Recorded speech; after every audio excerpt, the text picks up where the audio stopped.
You all first for coming out today. The weather cooperated. It's great to see so many faces that we know at Heading Home and some new folks we're meeting today. So I want to first say I'm going to thank Sheila Dillon, who took this phone call 7 years ago. 7 years ago.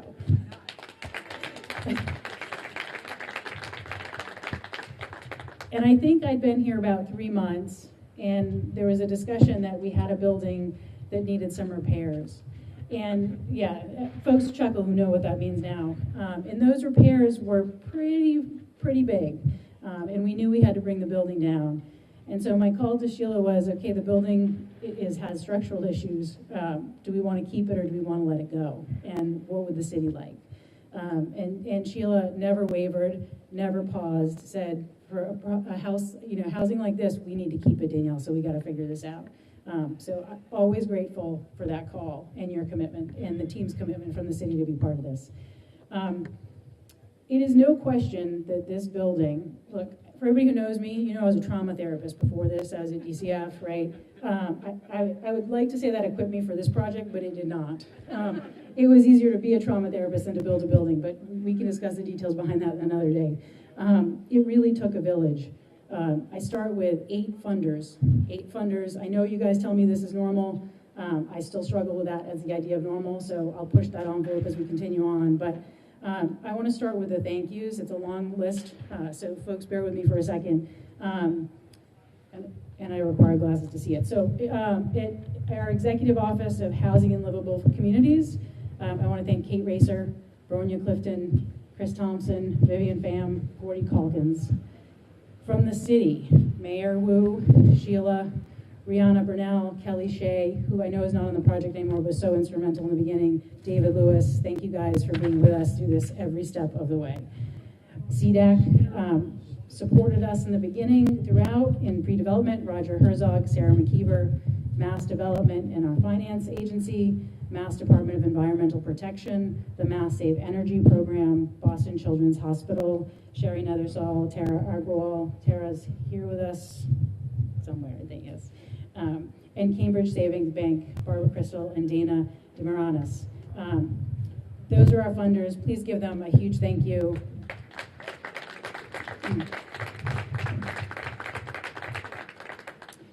I want to give special shout outs to our architects, Studio G, Gail Sullivan, Gabrielle Shelburne. They're here with us today as well. To Tierney Developers, Nick Monkenbach has been part of this project. And now I'm going to give a very special thank you to the folks who have helped ensure this project got over the finish line on a daily basis. So a very special thank you to our board members who worked tirelessly to support this project and make it a reality. Josh Solomon, our board chair, and from DSF Group, Chris Brown from Moriarty and Associates, and our project leads, Tim Flynn of Flynn Build and Develop, and Christine Rogers. Thank you guys for every step of the way, being there for millions of my calls, but also just to make sure this happened for our families. So super exciting. Building is open. It opened now many weeks ago, filled with 20 families who were formerly homeless within 3 weeks. So thrilled, folks. When we're done, pop in. We can't show a unit, I apologize, but we put some pictures up. You can step in and definitely see the front space. Now I would love to introduce our mayor, Mayor Wu. If you would mind, come up and say a few words for us. Thank you.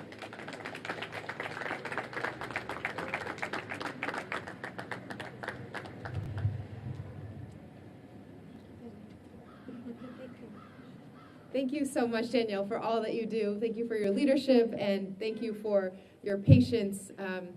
Let's talk more about the PTSD from building a building and all of that. So we're trying to make the process as smooth and reliable as possible in addition, but we know we have a lot more work to do, and it's with every partnership like this one that we get to learn and see how to make the next one go even more smoothly and faster as well. I also want to recognize and thank State Representative Russell Holmes, who's here. Thank you for your leadership and thank you for your partnership.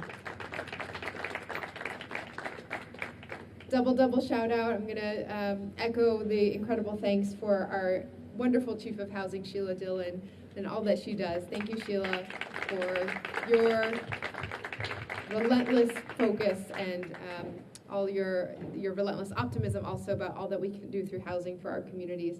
Thank you to Rihanna Bernal, Gretchen Kellogg, and all the members of the housing team who have been part of this, who are still on the housing team, and all those who have passed the baton as well. And I will echo the thanks to our partners at the state level, the Executive Office of Housing Livable Communities, and the state DEP. Thank you to the entire Heading Home team for more than 50 years of serving, supporting, and empowering families across Eastern Massachusetts. To Board Chair Josh Solomon, Chris Brown, and the entire board for championing this development and establishing a critical lifeline for Boston families. Thank you for making sure that this proof is here of what's possible when we decide that we are going to make sure that everyone has what they need in our community. And thank you to all of the funders that were mentioned, Mass Development, Mass Save, Cambridge Savings Bank, and Boston Children's Hospital. I know we'll hear from Tara soon. Thank you for the funding that has gone into opening these doors. Last month, we were in Jamaica Plain to cut the ribbon on the Lindia, a permanent supportive housing project just off the Green Street T-stop.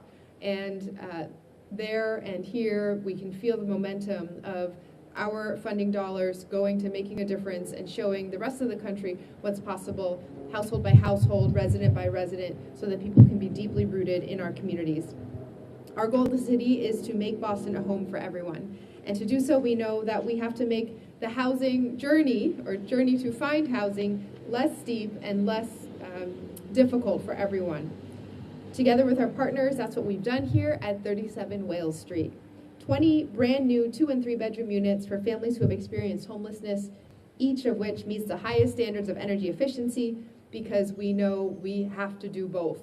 Find ways to make housing affordable and energy efficient and climate friendly so that we're saving our residents dollars as well as protecting our communities. Families have already moved in. Siblings have picked out which room is theirs and done that whole negotiation. Art is up on the walls, and the sounds of laughter and the smell of cooking has turned these houses into homes. We know that housing isn't about the structures themselves. It's about people, the friends and families and neighbors and kids and parents and grandparents who make up our communities, who start, run, and shop at our local businesses, who teach in our schools, coach our sports teams, and mentor our young people.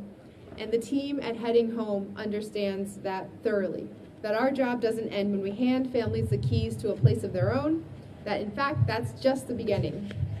And that's why Heading Home will be managing this property as well, ensuring it's safe, beautiful, and clean, with case managers who work with every resident and connect them to the resources they need to continue blossoming in this community.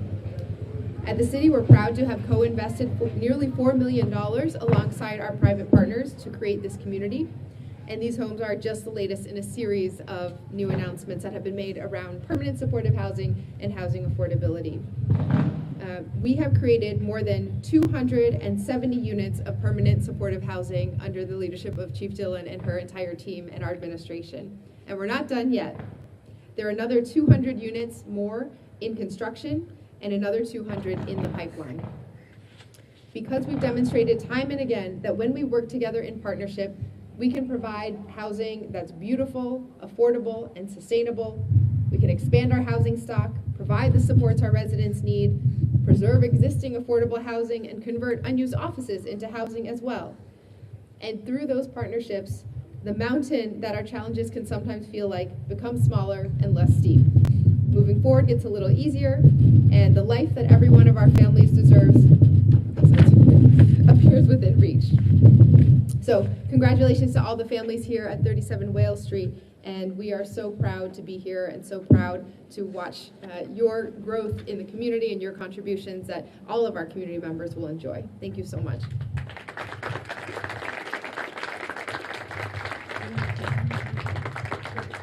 Okay, great. And now I get to bring up our partner at the state level, State Representative Russell Holmes, who has been such a force for making sure that families have what they need and that the wealth and the growth and the benefits of the city truly extend to everyone. Thank you, Michelle. I want to, of course, come and just say thank you to Heading Home and everyone who's here. All of these projects are just so difficult to pull together. It's still, when we pull these things together financially, Sheila knows it's like 10 calls just to say, we're still doing this, right? We're still doing this. We're still doing it. And the challenge has been here, obviously, over the last couple of years has been we get the funding started, and then over time, these prices are just escalated, and just continuing to say, how do we get more resources into the supportive units, because of the fact that we still believe in this in the core, but we just need to just understand we need to build them faster. So I came in and heard the word PTSD around development. Didn't get the front part of that, but just simply saying, as one of those electeds who the mayor knows I'm ready to build everywhere in this neighborhood. We do have challenges. If you just think about, look at this steep hill, I think about where we were when this project began, where it was about, the big fight was about the runoff. Just what are you going to do about the rain when it rains, how we're going to do that, and heading home and your team having a solution that says, hey, we're going to pocket the water here, and we're going to make sure that it runs off in the right way. That is the type of things that we still need developers to understand, because folks still going to be concerned about a couple of things. The parking, as always. They're going to be concerned about simple things like the rain, and they're going to be concerned about the height. And so we went back to the drawing board, and I thank the team for doing that, to have a building that's about the same height as the building next door. We made those decisions. We made the decisions about what to do about the rain, made the decisions about how to get better partners with parking, if you guys can remember all of those challenges, because they was some time ago. And at the time, it was Councilor, now Attorney General Andrea Campbell, working through those issues with us to make sure that these things were possible. So I just want to just say, let's continue to do this. Let's continue to do this as we, even at the state level, I know everyone wants to talk about what's happening at the federal level, but even at the state level, we have moves like yesterday, we were going through the budget process around the other party feeling as though an unfunded mandate is 40B, and you're like, how do you get to an unfunded mandate of 40B? And of course, you got the challenges around, is the MBTA Communities Act an unfunded mandate? We're not believing, I'll end with this, in the legislature, we do not believe that Boston can shoulder all of the housing needs of this entire region. We're going to do our best, but we still need all neighborhoods to participate. So as you hear these conversations happening even at the state level, know that all of those things we push back on, we push back in the party to say, no, we believe in 40B. Yes, we believe that we should still have every community have some participation in doing this development. 200,000 units is an awful lot of units that have to be built over the next 10 or 15 years. And it's a project like this that leaves and makes sure everybody has a place to live, and not those who are just the wealthiest, pushing out all of us who grew up in these neighborhoods. We should be able to live in the neighborhood that we grew up in, and we should not have to be pushed out to other communities. And so thank you all for what you do. I don't know all of you folks, but I know it took a Herculean effort to make these things possible. So thank you all for what you do, and I'm going to hand it back to whoever's doing this program. Thank you so much.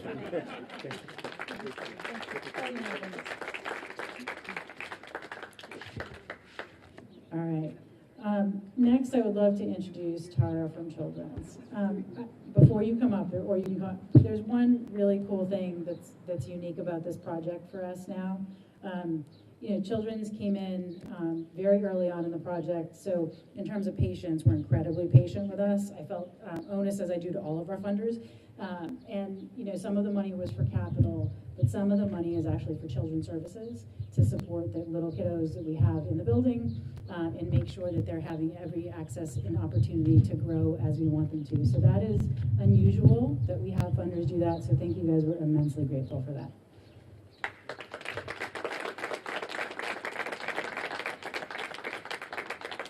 Thank you so much, Danielle. Thank you, Mayor Wu. Thanks, Rep. Holmes. Nice to see you, Sheila Dillon. Thank you for your leadership, as always. Good afternoon, everyone. It's my pleasure to be joining you today. I'm Tara Agrawal, Director of Community Investment at Boston Children's Hospital, here on behalf of Dr. Sherry Nethersall, who sends her regards. She's not able to be here today.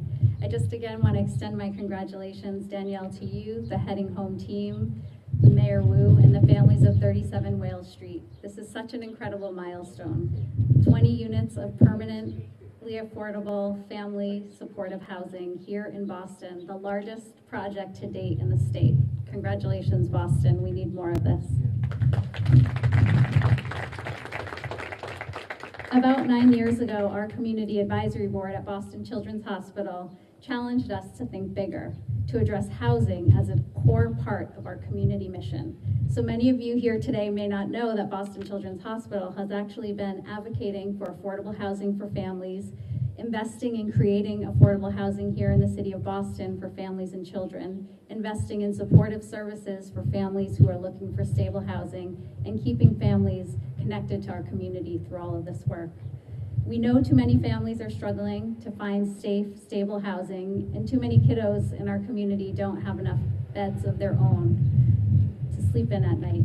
Today is proof that change is possible when we come together. When families fall on hard times, what they need the most is a community that refuses to leave them behind. Today we say, we refuse to leave you behind. And we know, we've heard Mayor Wu say, this project isn't just about housing, it's about dignity, respect, and surrounding families with the supportive services any of us would need to heal, rebuild, and thrive. We've all heard the saying, home is where the heart is. Today's project, again the largest project in the state to date, is proof of that. But beyond heart, it also took tremendous persistence, deep partnership, and an unwavering belief in our families and our future. Today, we at Boston Children's Hospital are deeply honored to play even a small role in the broader work of the Mayor's Office of Housing, of Heading Home, and all of the partners who are here today committed to ending family homelessness. Because when we stand together like this, we take one more step toward a future where all children and families have the foundation they need to be healthy, to thrive, and to dream. Thank you.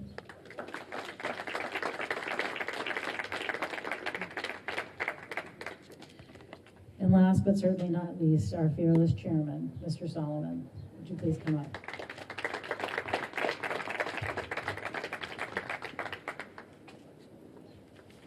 I will be brief. I want to acknowledge everyone who helped make this project a reality and to reiterate Heading Home's sincere thanks to those involved. Having a home is easy to take for granted, but too many families and kids struggle with homelessness. This is why Heading Home's work is so important. 20 families live inside this building, 20 families who found themselves homeless for one reason or another. 20 families will not have to worry about where they're going to sleep tonight. 20 families will have access to the basic necessities like a refrigerator, a stove, laundry. 20 families will be able to access the essential services to help them along their journey. These 20 families have a place to call home. Heading Home's mission is to end homelessness in eastern Massachusetts. There's no way we can accomplish this task on our own. We need to continue to work together. This project is a small but important step in that direction, and I hope one with many more to come. Thank you again, and have a nice day.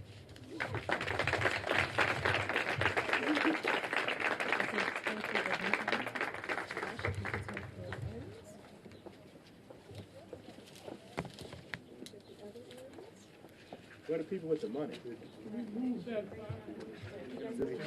What do you want us to move? Move the podium.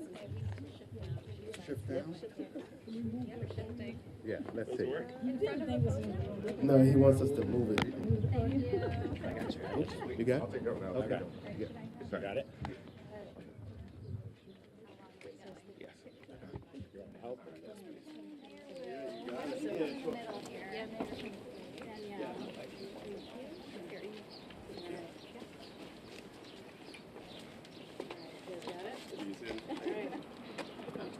Oh, nice catch. Tell them when we're ready. Everybody ready? 1, 2, 3. Right.